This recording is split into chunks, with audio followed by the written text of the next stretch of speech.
everybody. Thank you so much for joining this webinar. Today we will be finishing up the last course of the 3 lessons about Yeastar Certified Security Specialist. I'm Ramon from the Yeastar training team. For the last 2 lessons, we've been talking about how to enhance your configurations and parameters of your S-Series PBX to increase the security of your telephone system. And of course, we've been talking about the security mechanism of the S-Series PBX, firewall and auto defense. We have explained how to configure those, how to set up your security mechanism to really avoid fraud calls and DOS attack from the internet. And today we will be finishing up these courses. So thank you so much for joining our webinar. If you are interested in knowing more about our company, you can surely follow us in social media. We're in Twitter, we're in Facebook, we're in LinkedIn. You can follow us to always keep updated about our newest information and new features and new functions. So, and if you are interested to know more about our company and our products, you can always subscribe our YouTube channels. We have weekly renewed videos about our features and functions, including how to configure to realize those functions. And every time when we upgrade our firmware and include new features, we will also upload a very thoroughly detailed video about the new features updated. So if you want to know, please, you can search us on the YouTube Yeastar. You can't miss it. Okay, so without further ado, let's get into the last lesson of Yeastar Certified Specialist Security Specialist courses. All right, now let's get into the web GUI. And well, as we have mentioned in last 2 lessons, the main reason why a telephone system may get hacked is that people want to make advantage of the resource that you have on your telephone system. That is to say, your trunks and lines, and they hack into your system, register themselves as extensions to make calls, to register as extension to make long distance international phone calls and charge for those calls, in the end, the owner of the telephone system will be paying paying for the long distance calls, and the hackers will get pure profit by selling those services, making advantage of your own lines and trucks. So we have talked about a few things that we can do to really prevent this kind of issues. So in the first lesson, we have talked about how to prevent the hackers from registered to your PBX as an extension. We have talked about some configurations that we can do to make it more difficult for the hackers to hack into your system. And in the second lesson, we've been talking about firewall settings and auto defense system. Those are the 2 major security mechanisms with which we can protect our system from being hacked. That is to say, we will deny all the bad intentions or the suspicious actions towards your system, and only allowed trusted IP address or trusted domain to visit your system. So today we will be talking about the last few things that we can do to prevent our system from being hacked. The first thing is to really secure your long distance calls. The thing is, when it comes to long distance phone calls, if the trunks that you already have do not support long distance calls, then you won't be having any problems because because none of the trunks can actually make can make long distance calls. Then even though your system got hacked, no actual lost will be generated because with the trunks you have cannot make long distance calls, so that won't be a problem. But from in many cases, you will need this service because your company needs long distance phone calls to contact other countries. So you can run your business. So in many cases, it is necessary.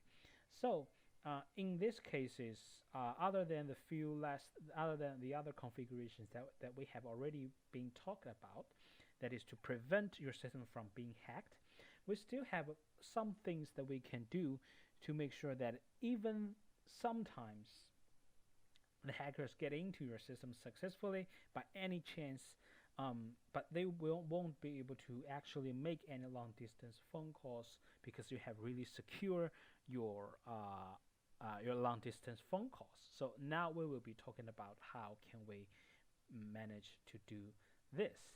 So normally,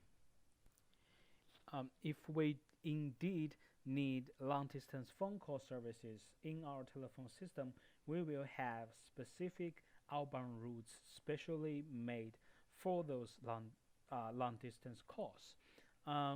We have already made a few ones in one in our system. This is a pretty standard way to make international long distance international phone calls. We have talked about how to configure your outbound routes for international phone calls in our webinars for basic level configuration. So now I won't be taking too much time explaining this configuration, but basically you in dial patterns you put in the rules to really limit this outbound routes, especially for international phone calls, basically with the patterns, because all international phone calls should be starting with double zeros. That's the international standard codes. The first two number style should be 00, and therefore to make sure that the calls will go out through outbound routes smoothly, we usually add a prefix before the actual number to let the system know for sure that this is a outbound call.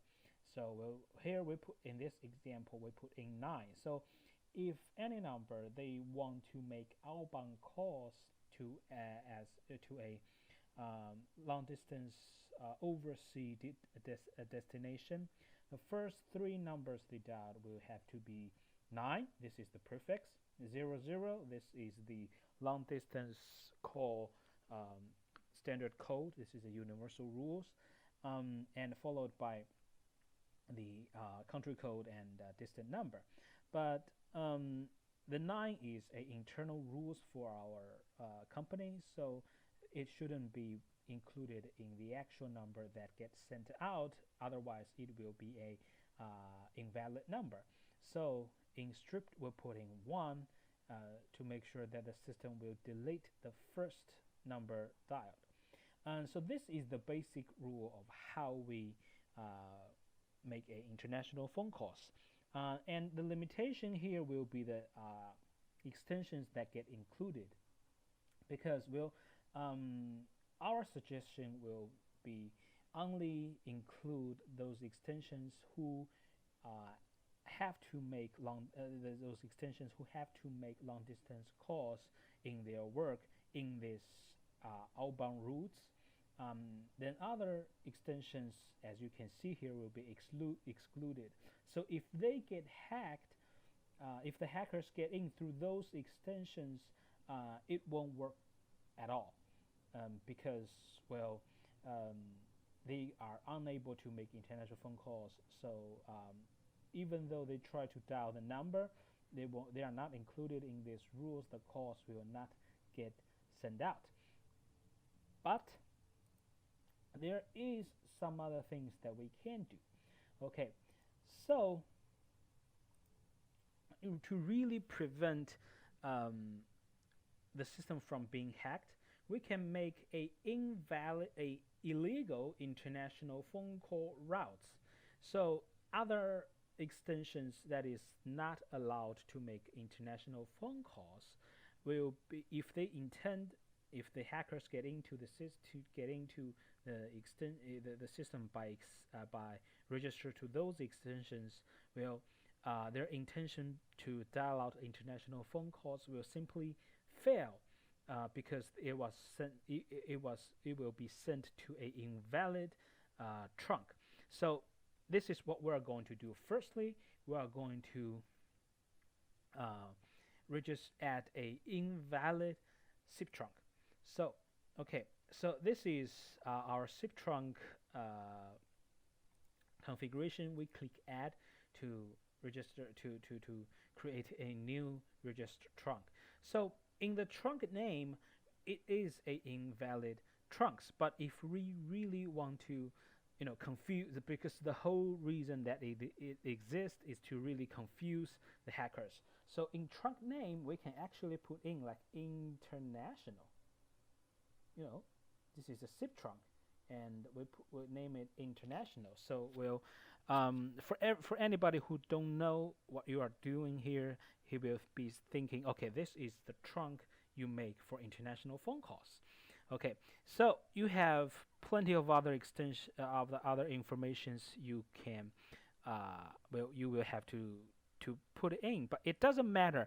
All you need to do is to put in a wrong IP address, wrong domain, and wrong username, wrong password. Everything should be wrong. You need to make sure that this VoIP trunk, though even though exists in your system, cannot be legitimately registered to any service provider. It is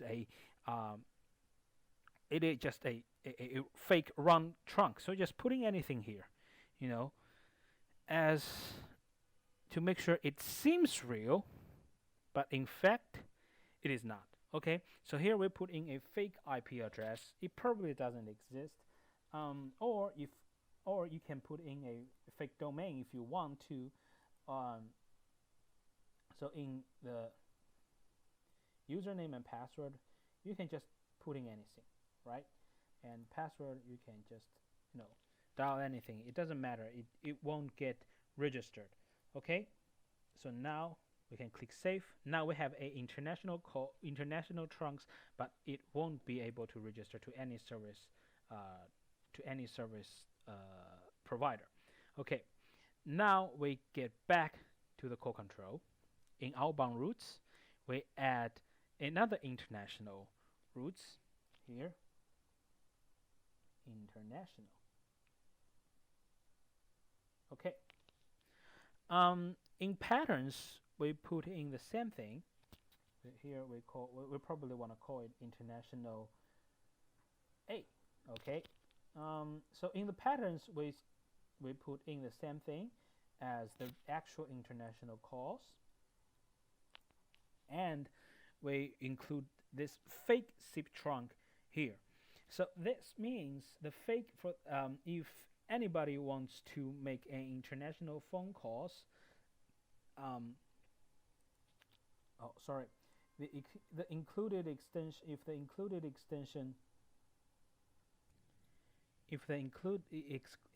extension tries to make an international phone calls by this dial patterns here, then this call will be sent directly to this fake SIP trunk that is not legit and won't be able to connect to anything at all. So now we can just include all the extensions that we do not allow to make international phone calls. We should include all of those extensions that do not have the authority to make any international phone calls into this table. Okay, and we click save. Okay, now so as you can see here, we have two international phone call rules. One is the real one, the international, and the other one is the international A. This is the fake one. Okay, so if you really want to confuse or mislead the hackers, you can change. You can actually change this name. You can actually change this this outbound routes name. And what you need to do here is you want to put the fake rule on the top of the list. Um, okay, so we can add multiple outbound routes to this list, and the system will match the outbound routes from top down in this list. That means if anybody in your telephone system, any extensions make a outbound call, here they make an outbound call, the system will try to match the dial patterns we have set in each rules, and the order will be from top down. So the system will always try to see if the number dialed by the extension match the first rule. If it matches the first rule, then it will get sent out through the first outbound routes. And in this case, if any of the extensions who is not allowed to make outbound calls actually make a outbound call, here it will be directly sent through this invalid SIP trunk. Then this call will be just failed. So this is the first thing we do to make sure that if your system get hacked, we want to really low down the possibility of any actual harm or loss caused by the hacking issue. So this is the first thing we do here. And the second thing we do here is that we can secure our actual international rules. So here, this is the fake one. Okay, this is the trap. And here at last is the real one. Our suggestion would be you change the name to another name as the administrator. Well, you only to make sure that you yourself know this is a international outbound routes, but the others won't know this. Okay, so here this is the actual outbound routes. But sometimes, if by any chance the hackers has hacked the correct the correct extension that is allowed to make international phone calls, or the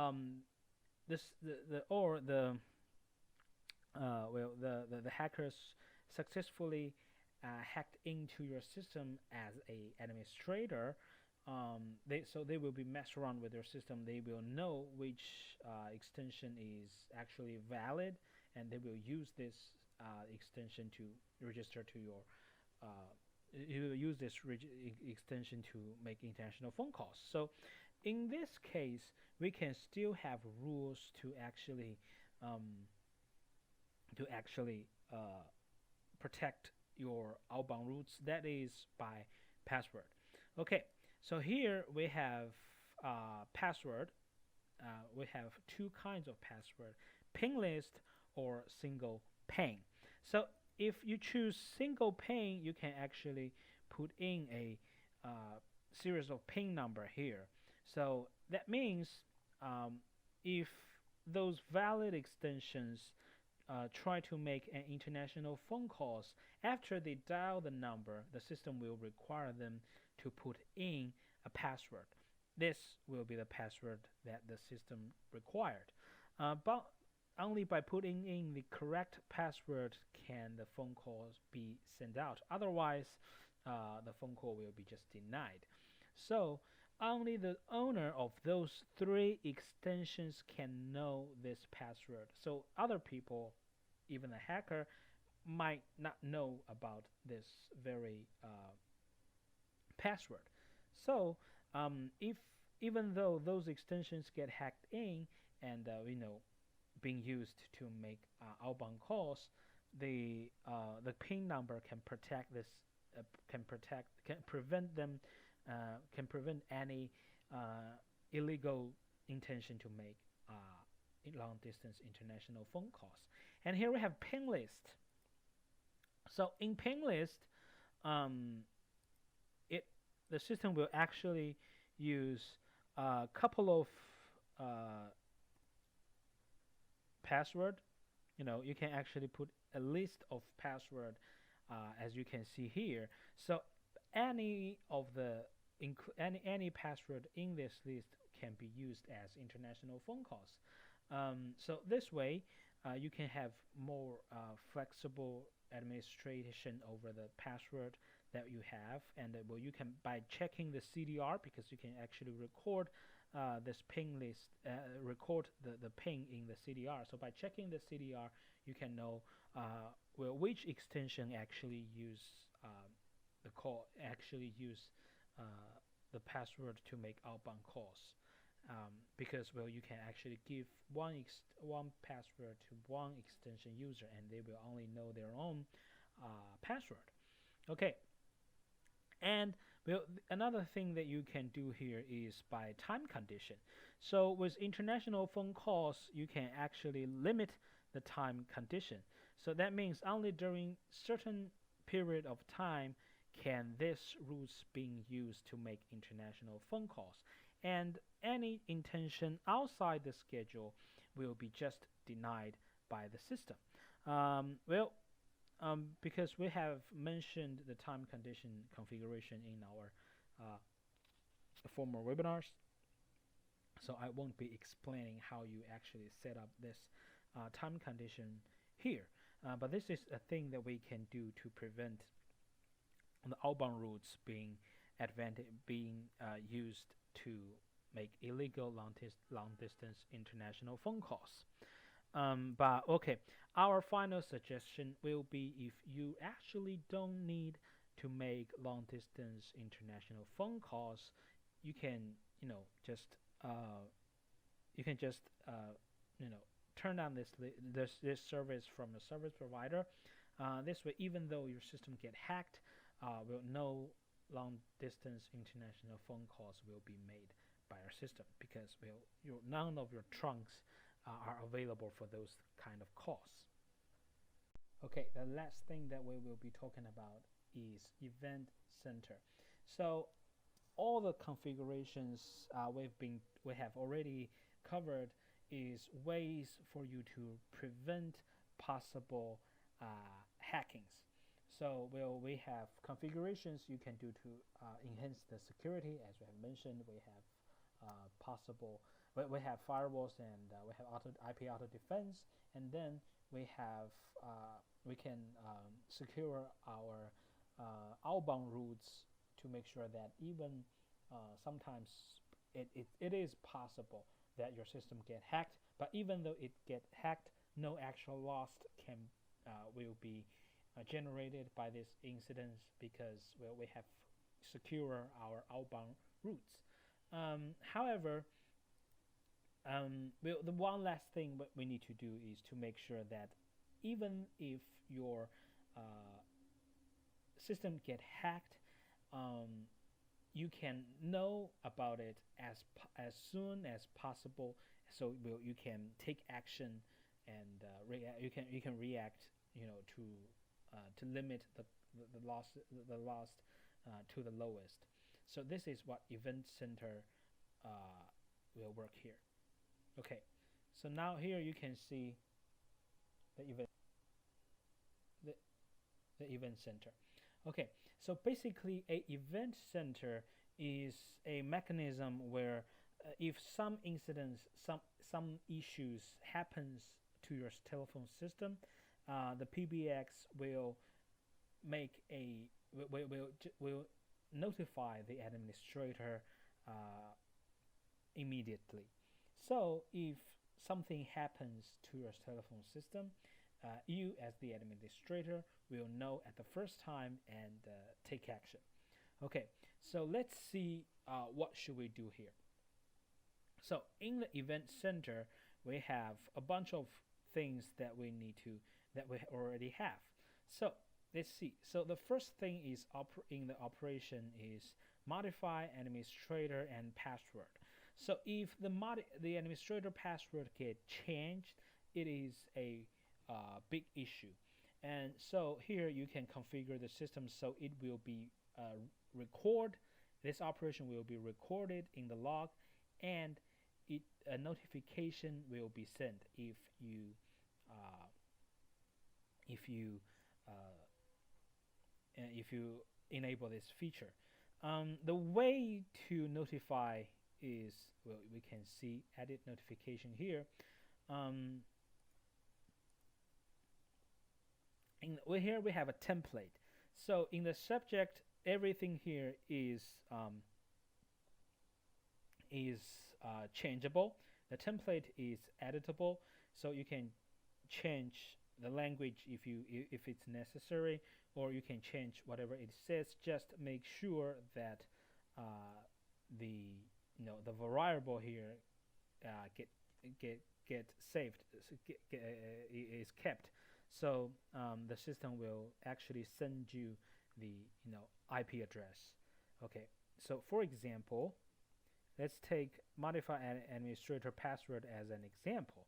Here you can see that the administrator password get modified, and you can see from which pass IP address does this action get initiated. So if as an administrator you change the password yourself, it's not an issue. It's okay. So here you can just ignore the mail that you received. But if you are not actually doing anything, you receive this mail, then that means somebody is changing the password, and you will be informed by this just immediately. And here we have user login success. Well, user login success is not really a big issue. So in most cases, we just record this issue, but we do not notify it. But if you want to, you can enable the notification.